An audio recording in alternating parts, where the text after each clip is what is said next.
Welcome to the HRIS Careers Podcast with your host, Troy Wallace, a podcast for human resources information systems professionals to help you elevate your HRIS career. We always say no one gets into HRIS on purpose, but it sure is interesting to find out how they did. We interview your HRIS peers to find out how they got tricked into the industry and what lessons and tools they use to progress their careers along the way. We discuss industry trends, AI, and even talk candidly about all the most popular HRIS platforms. Just think of it as the closest bar just outside the entrance of your favorite HR technology conference. Now you get it. Welcome in. You need to be part of a big project, or you need to be a part of a project that's implementing the new thing. What I see emerging is eightfold AI and that ecosystem and consulting world. So I'm going to say buying snacks for the payroll department is going to be the most effective tool. If you are in the Oracle world or Workday or SAP or Lawson, try and go and get that vendor-specific training if you have the opportunity. Welcome to the HRIS Careers Podcast. This is your host, Troy Wallace, recording from the beautiful studios in downtown Omaha, Nebraska.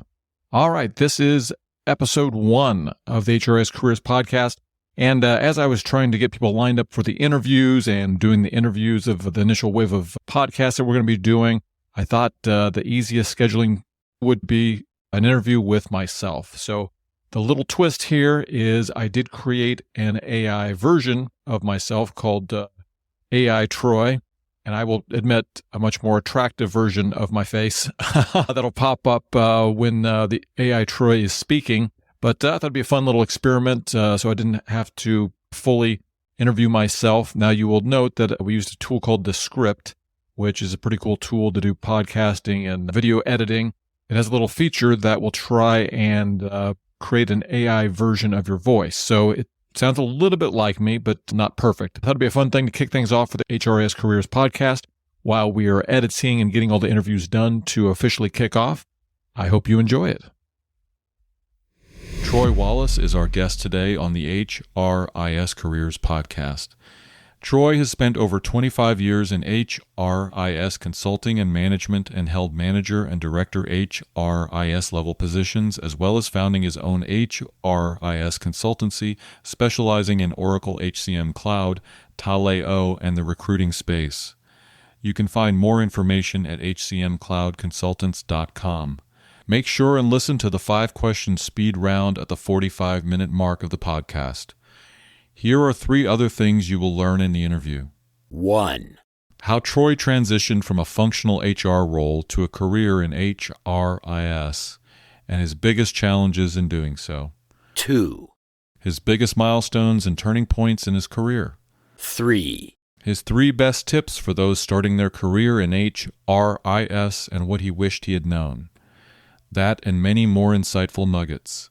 Here we go. Troy, welcome to the HRIS Careers Podcast.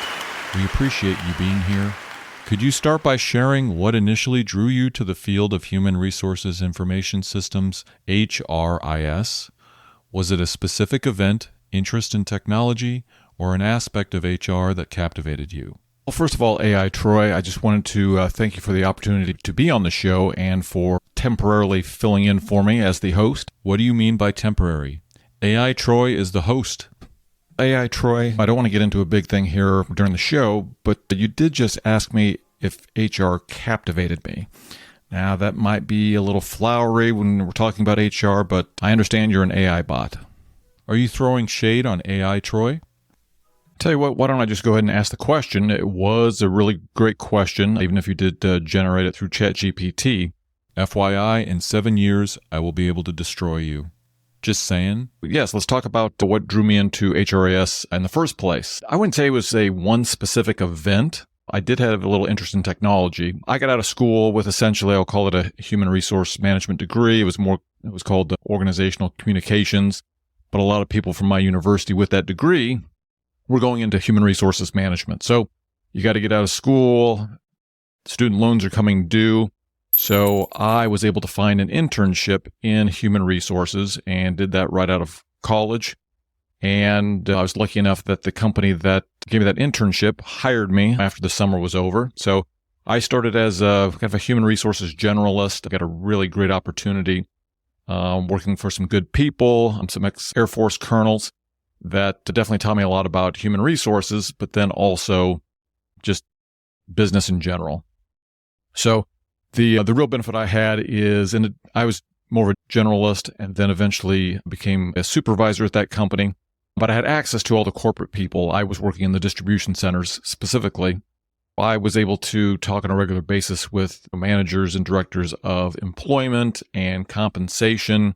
We had the ear of the vice president of human resources for that company. It was a retail organization, about 6,000 employees, so it was a nice, well-rounded experience in human resources in general. So I spent 3 or so years doing that type of work, and while I was at that company, the accounting department was putting in PeopleSoft. So if you are old school in HRIS, even though PeopleSoft still exists, around about the mid-90s, getting into the later 90s, PeopleSoft was really taking off as a client-server HRIS system. They also had, obviously, a financials system. And there were a couple guys that I would see in the lunchroom that were younger guys at the time. I was just out of college, and they worked in accounting, and I talked to them periodically, and one of them told me that he was leaving. And I said, "What are you doing?" He said, "Well, we've been putting in this PeopleSoft financials package here." At the company was called Pomida in Omaha, Nebraska. He said, "We've been putting in this PeopleSoft system and putting in the accounting and financials package. And there's not a lot of people that have done that implementation. I did it here. There were lots of consulting companies that were very interested in hiring me because there were not that many people that had that experience. If you can learn how to do it and get an implementation under your belt, and you can become pretty valuable to a consulting agency." So he had gone to work with a consulting company. We disclosed everything to each other. And I think it was maybe a doubling of his salary. And that obviously piqued my interest. So that was the first thing. I did have an interest in technology just because I knew it was the way forward. I did enjoy human resources and the people aspect of that, but it just seemed the technology side was something you couldn't ignore. And I decided to go learn more and more about this PeopleSoft technology and found out that they also had human resources platform. So I took it upon myself to try and learn as much as I could about the technology and what the opportunities were in that world. And I was really lucky at that company. They were doing a lot of good training. So I took a Microsoft Access database platform training class, which really was a good foundation into understanding how to build a little application, how tables worked, and all of those things. So I learned as much as I could while I was working for that company. I was having a hard time making that leap directly into an HRIS type of job, but there just happened to be another company in Omaha who I caught wind that they were looking for a human resources manager that was very interested in the technology side because they were doing what I will call a PeopleSoft/ADP implementation themselves. So I ended up taking that opportunity, and that was really the turning point. At that point, they were putting in this, at the time it was called ADP Horizon, which a lot of people don't know this, but PeopleSoft leased their technology to ADP, the big payroll processor, back in probably, I'm guessing, the early 90s before PeopleSoft got huge. And essentially ADP used the core HR technology product, People Code, all of that programming base, and then they built a little engine to talk to their ADP payroll processing engine and essentially created this product called Horizon. So it was something that if you were over maybe 3,000 employees and on an ADP platform they tried to move you to, it was pretty successful, grew pretty large, and actually still exists as ADP Enterprise. They are also rolling out, I think, with a product called Vantage. So I hate to say it, but again, I did have some interest in the technology side of things, but I would say it was the dollar bills that attracted me most, and also being able to get into technology. So AI Troy, I guess I wouldn't call it being captivated unless I was captivated by the dollars. So I use a flowery word like captivated once, and you just won't let it go. Typical human behavior. I am going to take the high road here and just move on to the next question. Reflecting on your early days within HRIS, what were some of the challenges you faced? How did you overcome these hurdles, and what did they teach you about the field?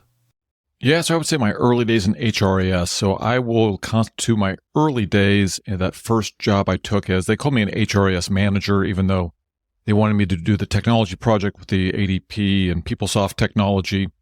And then they really did want me to move on to a more of a functional human resource management job. Longer story, but we never got there. The company ended up getting bought out about a year after I was there, which ended up being a pretty good thing for me as well. I can talk about that later. So I would say the biggest challenge was just learning the technology. So I had taken a lot of Excel courses and some, I mentioned that Microsoft Access database programming course that I had taken, but there was a lot of technology that I was going to need to learn, which is really, in my case, was going to be this whole PeopleSoft platform. There were a couple of key people that really helped me out. When I went to work for this company, I went in and I got to know the payroll manager. I believe his name was Ed Hatfield, a great guy. And then they had a consultant there that worked on that implementation, and his name was Van Nynest. Super nice guy out of Dallas. I should look him up and try and get him on the podcast. But Van knew PeopleSoft. He came from the accounting background, but could translate that to human resources. So he understood in PeopleSoft speak, the SQR programming language, building little applications in People Code and People Tools. So he strongly encouraged me to learn as much as I could about those for the job I was doing and then the future. So it was really key for me to, any class that the company would pay for me to go to. And at the time, ADP was doing a lot of training in Chicago and New Jersey and Atlanta. I took as many classes as they would pay for. I can't recall now what those classes were specifically, but then any of them that I couldn't take live. So maybe I would take the basic People Code or the People Tools class there on site. But then there was a big pile of books in my office that the previous person had left behind. And so we had all the advanced coursework as well. So what I would do is I would stay late. Now, at this time, I'm like 26 years old, no kids, very little other responsibilities. So I would just sit at work after everybody went home, and I would go through those books. I would go through the exercises. I would build the applications that were in the training exercises. I had access to this consultant, Van Nynest, if I had questions or couldn't figure something out. And so that was really important, just learning as much as I could about those tools and just absorbing as much as you possibly could. So that was pretty critical, just getting a base in that. And that was going to allow me in a year or so to launch into a consulting career, going to work for a consulting company after my company was bought out. So that was number one. Van Nynest was very helpful, taking all the classes, having a supportive boss that was willing to spend the money to send me to all these training classes and just absorbing as much as I possibly could. And then at that time, we were working on Oracle databases. And we had somebody working at that company who was a guru of everything Oracle databases. And so he introduced me to the SQL language and, I began to realize that the guts of everything. Even to this day, it's very valuable that I spent that time learning SQL back in the mid to late 90s. And so he was very helpful. I bought a SQL for Dummies book, and I honestly have it over. I can see it on my shelf now. I don't say I use it every day, but it's there. And I've bought other business intelligence books and things of that nature over the years, but that one always has just the basic commands that I need. So I would say that was the biggest hurdle, was just getting over what I needed to learn from the technology side, because I'd spent most of my time in human resources more on the functional side. So marrying that the technical side with the functional side was what really ended up giving me more value in the marketplace when I decided to go into consulting. And to answer the second part of your question, what did that teach me about the field? Again, it was just really the importance of understanding the technology. Another thing that I felt like you needed to do is I would just sit with either the payroll processors or the people doing the human resource information systems data entry to understand their jobs as well. I just learned that understanding those sides, the technical side and definitely the functional side of what's actually happening with the people using the systems, was really important.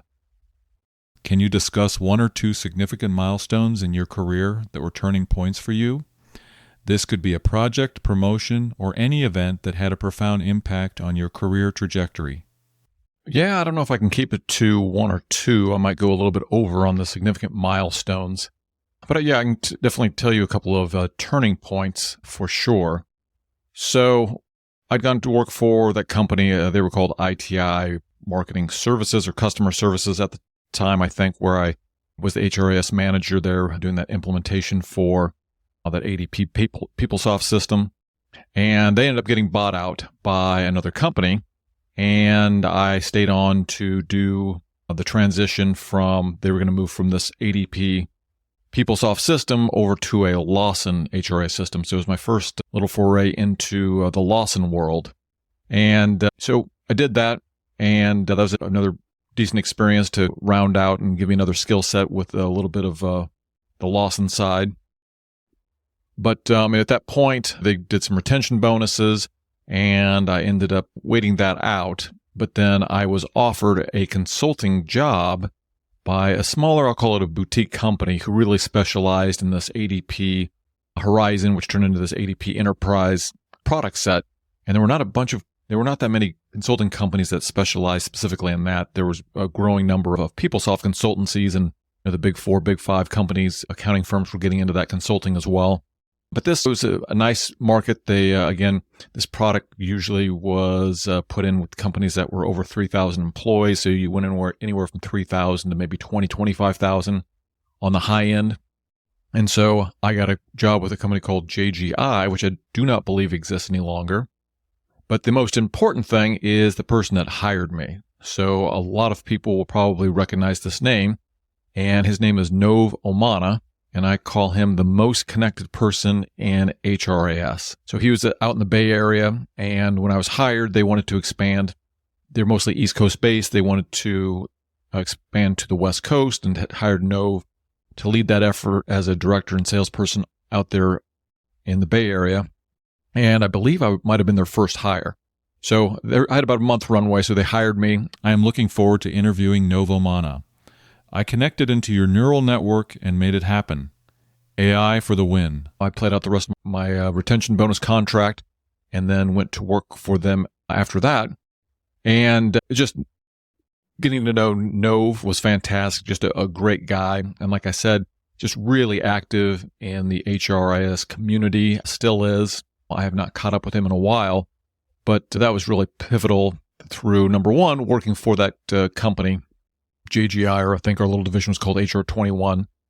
And just making that connection with him was pretty pivotal, and somebody that I could probably pick up the phone and call on today. And again, just super connected guy in the HRIS world, and just definitely one of the nicer human beings I've ever met. So that was pretty pivotal. They're going to work for him in for that consulting company.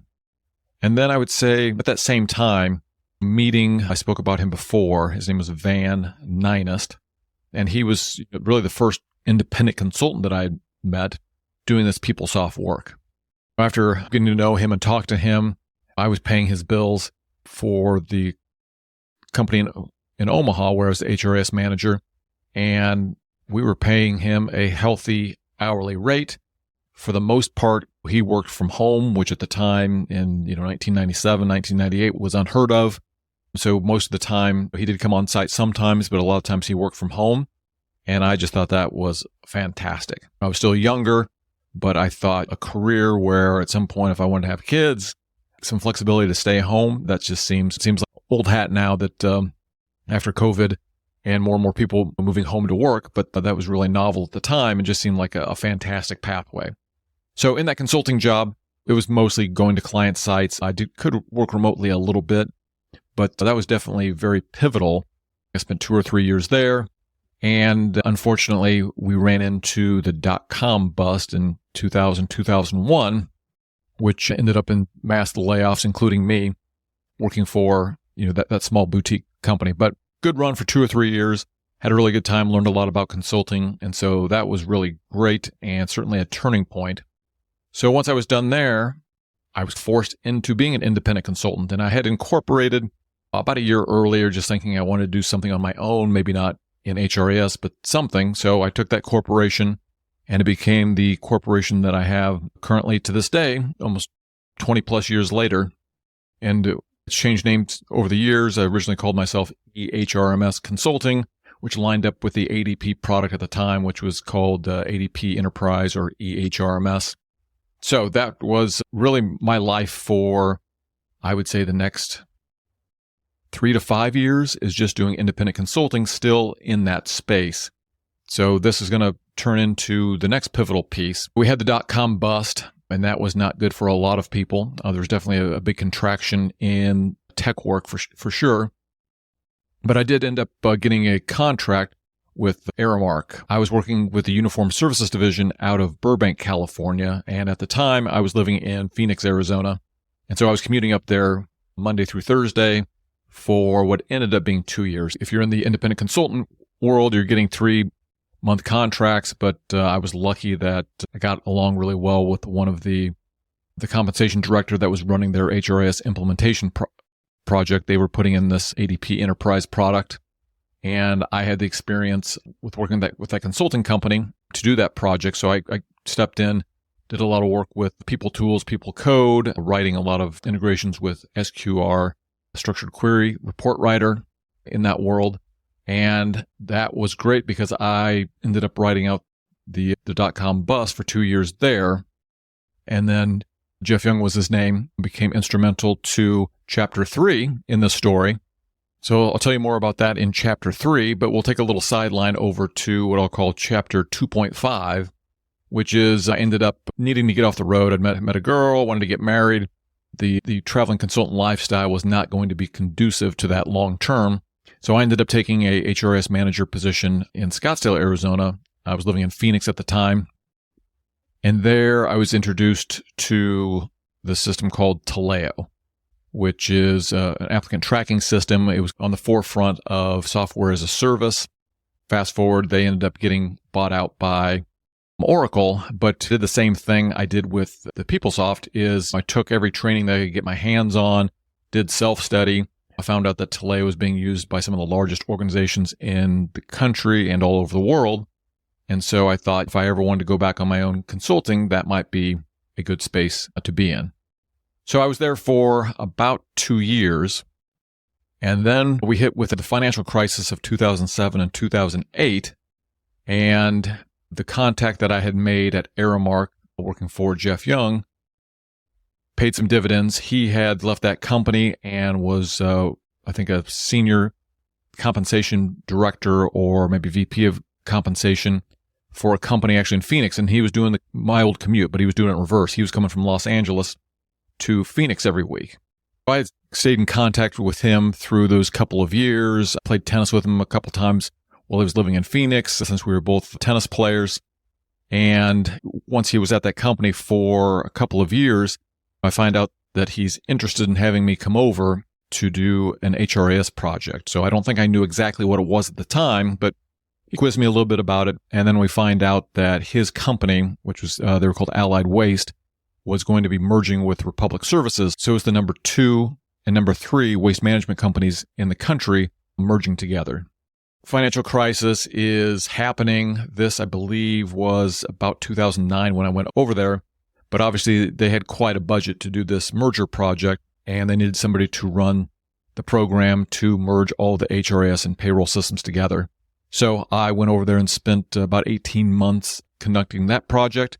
And so that was what I'll call chapter 3. Since then, I made a move back to Omaha, Nebraska, and I've essentially been mostly working within my own client base from that point forward. But I would say those 3 little inflection points were probably the most important and probably had the biggest impact on my career trajectory to this point. What are the key skills and competencies you believe are essential for someone looking to succeed in HRIS? Have these changed over time with advancements in technology? Well, this is an interesting question. Yeah, the skills and competencies. What I'm going to start with is I'm just going to say you need to compensate for whatever your weaknesses are. So usually there are a few paths into HRIS. And again, we always say that nobody really gets here on purpose. But let's have an example of similar to what happened to me. So I was more from the functional side. Now, I had taken a couple of programming classes in high school and I think one in college, but I would certainly not call myself someone that was technical. And again, this is 1995, 96, those years. I learned as much as I could in Excel, but I don't think I even had a actual PC for the first year or so on my first job out of college. From my side, coming from the more functional side, I think it's really important to add to your tech skills. I would consider that's the weakness of somebody coming from more functional side. They need to add tech skills, whether it's SQL language, whether it is understanding business intelligence, databases, anything on that side. And it can be coding or even just conceptually understanding those worlds will help. Turn that around, if you are coming from more of a technical role and have gotten into the HRIS side at the manager level, director level, then again, you need to compensate for your weaknesses, which is going to be more the functional pieces. So maybe you've got a lot of the technical chat, maybe you have a lot of the technical chops, but maybe you need to go get your PHR, professional human resources certification, or SPHR, depending on where you are in your career years-wise. But so that is what I would say is compensate for your weakness, get the technical skills if you came from the functional side, get the functional skills if you came from the tech side. And usually someone at your company can help you point that out, or certainly HRIS Careers could help with helping you figure out what you need and where to find those skill sets as well. Your second part of your question is, have these changed over time with advancements in technology? I would say it feels like the really big functional legislative updates and things of that nature, yes, they all change, but there was some big landscape movements, I would say, in the 90s. And certainly Congress is always going to make us very employable with setting new rules. But I would say it's a little more stable on the functional HR side. Now, on the tech side, absolutely. We are obviously now in the middle of AI. Troy, you know this better than anybody. We're in the middle of this artificial intelligence wave, and it seems like now it's every 3 to 5 years, there's some pretty big jump forward in technology. So just in my time, which has been over 25 years now, it was client server. Then we moved into, I'll say, cloud 1.0. Now I say we're maybe in cloud 2.0. And now we're moving over into this AI wave. And there's always going to be movements in, single competency platforms, like SuccessFactors was just doing performance originally, but now or Taleo was just doing recruiting. Now you have a lot of the platforms that are trying to be all things to all functions in HR. That's certainly a change and something that's probably going to continue to advance and consolidate over the next couple of years. But so there's always going to be advancements and movement in technology. And unfortunately, you just have to go out and learn those technologies. But depending on where you are in your career, if you're at the director or VP level, maybe it's understanding how to code. I mean, those new technologies is not as important, but at least being aware of what they can do for you. So definitely always change, a little less on the functional side. Definitely world is always changing on the tech side. In a field that's constantly evolving, how do you keep your skills sharp and stay abreast of the latest HRIS technologies and methodologies? Are there specific resources or communities you turn to?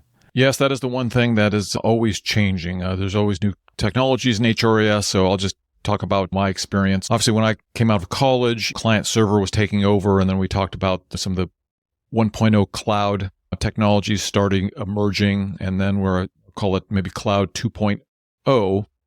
Now it's really adopting vendor specific training that tends to be the big shifts. My example is I've largely been doing a lot of Taleo recruiting types of work. The Oracle HCM Cloud platform came into effect, maybe 6 to 7 years ago. And then eventually they did release a recruiting product. And so now my world is taking companies from Taleo to this Oracle Recruiting Cloud system. There are some similarities functionally how they work, but the behind the scenes and the technical sides are definitely a little bit different. But that is a challenge where you just have no choice. You've got to go in and evolve. And again, you understand the data sets for the most part. You understand functionally how it should work, but there's going to be different buttons to push, different interfaces to go do technical queries, build technical solutions. So those are things where you really have to typically go and get vendor-specific training. So I would say that's number one, is through the course of my career, I've taken advantage of as much training as someone would pay for me to have. So that is definitely something that I would recommend other people do. If you are in the Oracle world or Workday or SAP or Lawson or whatever the case may be, try and go and get that vendor-specific training if you have the opportunity. As far as resources and communities, I don't think we have the silver bullet.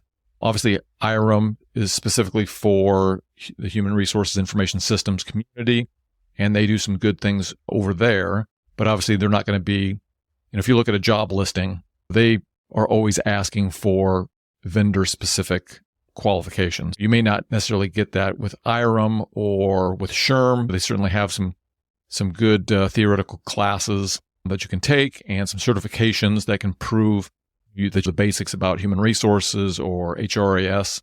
But I would say overall, you definitely want to rely on some of the vendor-specific training, and a lot of those vendors have customer groups that you can get involved in. And then that's what we're trying to build at HRIS Careers, is exchanging information about obviously job postings and advancing your career, but then hopefully eventually some communities where we can share information with each other and then maybe break into different software platforms. And it's a place that's away from the actual software vendors, so we can talk a little more candidly about what's going on. But then, yeah, if you look at some of the old Facebook groups or LinkedIn groups, a lot of those have really gone stale. I would say number one, vendor-specific training is great. Then IRM as a resource, SHRM as a resource. And again, you can ask questions in Facebook groups and LinkedIn groups, but I've found that a lot of those have gone stale, as most of those platforms do not push those posts and to even people who have joined the group. Unfortunately, those are not as helpful as they once were. So hopefully that answers the question. Not bad, Human Troy. An AI virtual unemotional tip of the hat to you. Could you share some strategies or advice for HRIS professionals looking to advance their careers? How important is networking, mentorship, or continuous learning in achieving career growth? So if you're trying to advance your career, really the career path is maybe you are an HRIS analyst, then maybe you're a senior analyst, maybe you're then go manager, director. But that's one, if you want to go strictly corporate, working for a company or jumping from company to company and jumping to a different level, you can do that. I would say the number one thing to advance your career is you need to be part of a big project, or you need to be a part of a project that's implementing the new thing.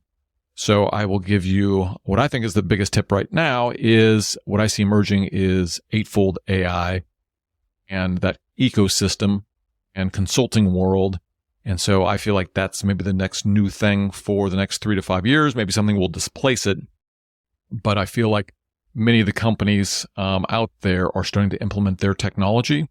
So if you could go be part, either working for a company, and that's sometimes the only way to get the experience, it's just similar to PeopleSoft back in my day, right? If you got lucky enough to be part of a PeopleSoft project, then now you had that experience nobody else did, and you get plucked out and can work in consulting or some capacity there, or move to that next company that is implementing it, and maybe get, maybe if you were an analyst on the last project, maybe you're the project manager for that project for a new company that you move to. So definitely getting in there and working on a project, taking all the training that you can get, I would say that is number one. But then when we talk about networking, mentorship, continuous learning, definitely the continuous learning of just be curious. I think that's the number one thing that's helped me over the years is I just love learning these new things. I will listen to a lot of podcasts about AI and different things that are emerging to try and stay relevant. Networking is tougher because we've gone to such an online world, but I would say, yes, it still matters. As a matter of fact, probably got 1 or 2 of my positions over the years because of somebody I'd worked with at a different company that brought me in. Matter of fact, as I think about it, it's probably more like 3 to 5 between consulting projects or going to work for them as an employee. It's usually, sometimes it's, or that certainly puts you over the threshold. So definitely continuous learning. Networking is still a thing. If you can get yourself to an in-person conference, if you can get your company to pay for that, do it and meet as many people as you can. You just never know when that connection may help you out down the road in your career. So mentorship is certainly a nice thing. I don't know that there's a lot of formal mentorship, but sometimes if you just reach out, if you find somebody who's a director or VP level in HRIS, or, maybe you want to go and move from HRIS to a more functional HRIS or HR manager job. Sometimes just asking. People are generally pretty generous with their time and want to help. If you just ask somebody hey, do you mind if I ask you a couple of questions here and there over the next couple of months or year? Most people are open to that. So mentorship, for me, I probably had 3 or 4 people. I'd mentioned Novomana. I had mentioned Van Nynest. My first boss out of college, Steve Fowler, who was more functional, definitely more functional, taught me a lot, and I considered him a mentor. So if you can find 3 or 4 of those people along the way, if you're lucky enough for them to take an interest in you, that's great, but sometimes you've got to ask. So I would also strongly consider, if you find somebody that you're impressed with, just ask the question. Some base guidelines that you're not going to be pinging them daily for things, but would you be willing to meet with me quarterly? That's a pretty reasonable ask. All 3 of those things, networking, mentorship, continuous learning, are certainly still very important to getting where you want to be in your HRIS career. From your perspective, how has the role of HRIS evolved to influence organizational success and employee engagement strategies? AI, Troy, number one, I'm going to apologize. I know I've been very long-winded in a lot of my answers, so we'll try and make this one a shorter one. I understand, Troy. Responding with short, perfectly crafted answers is more of an AI thing. How's HRIS evolved to influence organizational success? So I think it is a thing at this point. I would say maybe even 15, 20 years ago, there were not a lot of companies that had a specific HRIS manager. I would say with the growth of privacy compliance and more things going online, it's just become a bigger part of every organization. I would still say that we're certainly in the minority, and I would say that's what gives us a little bit of an advantage in the marketplace. There just are not a lot of us out there that specialize in HRIS. I think we're finding that if you're an organization getting up to 1,000, 2,000 plus employees, you need somebody who has some expertise in this HRIS platform. And maybe that is a consultant that you work with. I know a lot of people try and dump it on the compensation manager or director to handle that, since they're dealing with the systems more often for their work. But I would say just more and more, you're getting at least a dedicated one-person resource. And then when you get into 3,000 to 5,000 plus employees, now it's maybe an HRIS manager plus an analyst. A lot of times it just depends on who else you have in the organization that has some competency in this area. But no, it's definitely become more influential within the organization, and that HR data just touches every system. A lot of times it is the source of truth that will feed your customer relationship management processes, your Active Directory system. So things that are really critical to the organization's success really have a core in those HR data systems. So again, I think they are becoming more and more important. So as far as employee engagement strategies, now I would say as HRIS has had to take over some public-facing systems, and I will take the example of applicant tracking systems. At the end of the day, in addition to managing data and having a technical solution, these systems are now being consumed by the public. So whether it's the actual external public or even your internal employees, it's more and more important that you have some way or some training in how to make these systems more engaging. One example I will give you is, it drives me crazy that if you go to somebody's homepage, you have to search to find out where the careers are at.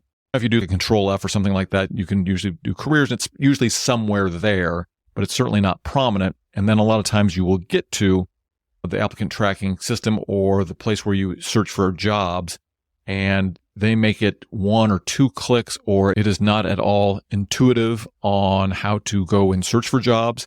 And I think they're just little details that people don't look at. Definitely, that's part of an HRIS person's job, especially now as more and more of these systems become facing to your employee base, and then also in some cases public facing. People have to be aware and get some training. And how do you make these systems a little more engaging? What future trends do you anticipate in the HRIS field, and how should professionals prepare for these changes? I think the future is now at this point. It's hard to believe that there would be something that is going to be more disruptive than artificial intelligence and AI. Troy, you can take that as a compliment. Who knows? Something could prove me wrong down the road. But the big things, obviously, AI in general, what's going to be the right way to incorporate that into the HR world.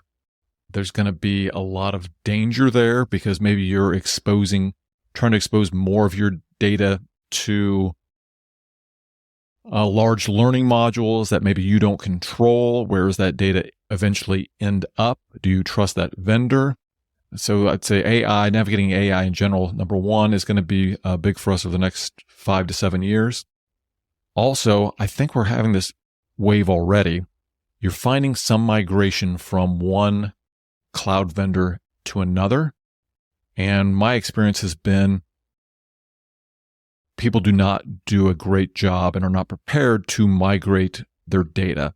I guess that makes the initial selection of an HRIS system even more and more important. Once you're on a platform, boy, they are very sticky because it is very difficult to uproot a 10 or 15,000 employee HRIS system and move them from one cloud vendor to another. It's just a massive data conversion problem. And I feel that will start happening more and more. I think you're finding that there is an ecosystem. Either you're going to be a SAP shop and you'll stay there. You're going to be a Workday shop. You're going to be an Oracle HCM shop, maybe a Lawson shop. But boy, if you are going to be migrating, that is going to be a headache for we HRS folks. So definitely AI, and then the world of trying to navigate where your data sits in someone else's cloud. And if you ever try to move away from that world, how do you best do that? Okay, Troy, we are now going to do the 5-question speed round. I am going to ask the questions rapidly, but your answers do not have to be rapid, which, as you have proven over the course of this interview, is not your strong point. I am going to put some imaginary AI time on the clock. And here we go. 1. Should the HRIS function report to payroll, human resources, information technology, or other? Well, AI, Troy, that is an excellent question. So I'm going to come at it from the perspective of what my preference has been over my career. And I would say I enjoy working up through and reporting through to the human resources executives directly. I think you can get a lot closer to the customer, understand what they need, and you can work in a team there without any sort of competing priorities from the IT side. So I would say reporting to human resources would be my preference, understanding if that's the way it's going to be structured, you're still going to have to go through information technology and probably get permission to use systems as any other user would, whereas when you work for information technology in that department, some of that red tape is a little bit easier to navigate. So, but I will choose reporting to human resources. 2. Will AI replace HRI as analysts and consultants in 5, 10, 25, 50 years, or never? Well, to answer simply, I'm going to say never. I'm real close to saying 50 years, but obviously we don't know what's going to come in 5 to 10 years. 50 years could be a whole different picture. But shorter term meaning maybe even 5 to 10 years, I think AI actually can be a great tool for HRIS folks in general. But honestly, it's going to probably ensure our viability as a profession for a lot longer, because we had client server, we had going to the cloud, and now there's a whole new wave of projects enabling AI in all these companies. So that's definitely going to change the world a little bit, but I think it's going to ensure our survival for at least 50 years plus. 3, What is a more effective tool? The structured query language SQL or buying snacks for the entire payroll department? Oh, AI Troy, I'm going to give you an A+ for creativity on this one. So the SQL language, I would say in general, that's been one of the most valuable tools. One of the first things that I learned from what I said earlier in the interview. So that is a great tool. I think it's a query language that everybody should learn as a basis. But overall, if I have to choose one item as the most effective tool, the relationship with the payroll department, the folks there are really important. So I'm going to say buying snacks for the payroll department is going to be the most effective tool. 4, What is your favorite city to travel to for work? Oh, favorite city. So this is going to be pretty easy for me. I'm a big fan of Nashville, Tennessee. I just had to travel there for off and on for a couple of years with a client and just fell in love with the music. The food scene is good, temperate climate. People were nice. So easy one for me. I'm going to say Nashville, Tennessee. 5, What is the best hotel chain frequent stayer program? All right, AI Troy, I'm going to note that you said best hotel chain frequent stayer program. And I'm going to modify it a little bit. And, I'm not going to say it's the best, but the one I use is the Hilton program. When you're choosing these things, it's a matter of, if you're having to travel for your work, if you're a traveling HRIS consultant, it's, what's close to your client. And if you start accumulating points at a particular program, you kind of stay with it. When I started traveling a little bit more in the 2017-18 timeframe, it just happened to be that there was a DoubleTree across the street from where my client was. And so I started accumulating a lot of points with Hilton. That's where I've stayed since. That sound tells us it is the end of the speed round. You did great, Human Troy. Let's end with the advice you would give someone just starting their career in HRIS. Is there something you wish you had known when you started out? I think I've hit on all of these things, at least someplace in the interview already, but we'll review. So yeah, if you're just starting out in the HRIS career, number one, I would want you to find a big project implementing, whether it is a new HCM implementation on the SAP platform, Workday, Oracle. My perspective right now, as far as the highest value, and I think of things in consulting rates always, I think there's a lot of demand in the Workday ecosystem, Oracle HCM ecosystem. I would say those are the two leading at this point, probably closely followed by SAP. If you've got the opportunity and you are choosing between a couple of organizations, you may want to find out what platform do they run. If you can, you want to be with an organization who is going to be implementing a new technology. And not that you can demand a promise when you're just starting your career, but if there's any way that you can get in a position where you're part of a net new implementation, or maybe they have their core system, but they're going to put in Eightfold AI or some other new system like that, and you could be part of the project, I would say that's number one.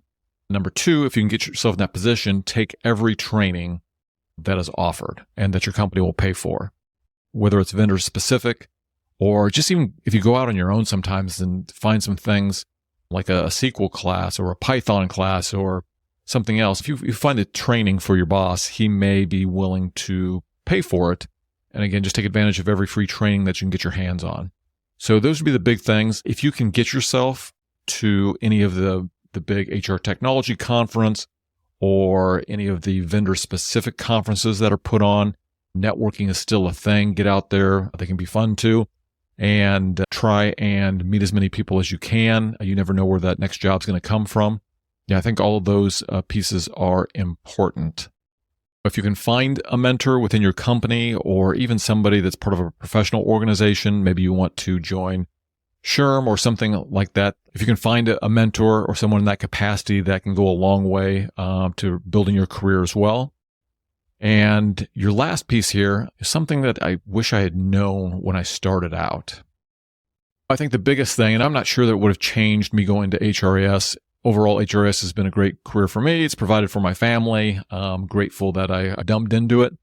But had I known that there's going to be 2 or 3 major technology shifts, even in the 20, 25 years that I've been here and that I have been doing this type of work, I probably wouldn't have changed my plan, but just knowing that as part of the life of being an HRIS is definitely something you want to know if you're considering this career. I wish I would have known that there were going to be 2 or 3 really large, and maybe a 4th with AI coming on board, large changes in the industry that were going to require me to reform and rebuild my career. There's general information and knowledge that's never going to go away. How systems work, things about how to run projects that are pretty universal. But the technology is changing, and having to go learn 2 or 3 different net new technologies over a career is not always the easiest thing. So I guess I would have liked to have known ahead of time when were those shifts going to come, so I could be a little bit better prepared for that. And then nobody has a crystal ball, but always be looking for what has the most demand out in the marketplace. Who are the dominant players? I had an opportunity to potentially move my career to Workday back in 2007, 8. I didn't do a good enough job of convincing the company I was working for to go with Workday. They were very early, but I think my life would be a lot different if I would have been able to do a Workday project in 2008. I probably would have been in that ecosystem for a long time, and I will say that I think Workday, from a career perspective, has been a very good thing for a lot of people for now a pretty long time. Troy Wallace, I really appreciate you being on the HRIS Careers podcast. Again, I do think that AI Troy should become the permanent host, but understand your listeners may like a little more variation in the host voice. Troy can be reached at his company email address troy.wallace@hcmcloudconsultants.com, and you can view his company's services in the Oracle HCM Cloud, Taleo, and recruiting space at hcmcloudconsultants.com. Please, if you enjoy the show, tell a HRIS friend or colleague about it, and follow the podcast on Apple, YouTube, Spotify, or anywhere you consume podcasts. If you want to tell your story on the show, please go to HRISCareers.com/podcast. All the resources and links mentioned in the show will be in the show notes. If you have HRIS job openings, please visit HRISCareers.com to post them. And if you are looking for HRIS opportunities, visit HRISCareers.com to review current openings and submit your profile, as well as get on the email list to have the best HRIS opportunities delivered to your inbox. AI Troy signing off. We appreciate you listening.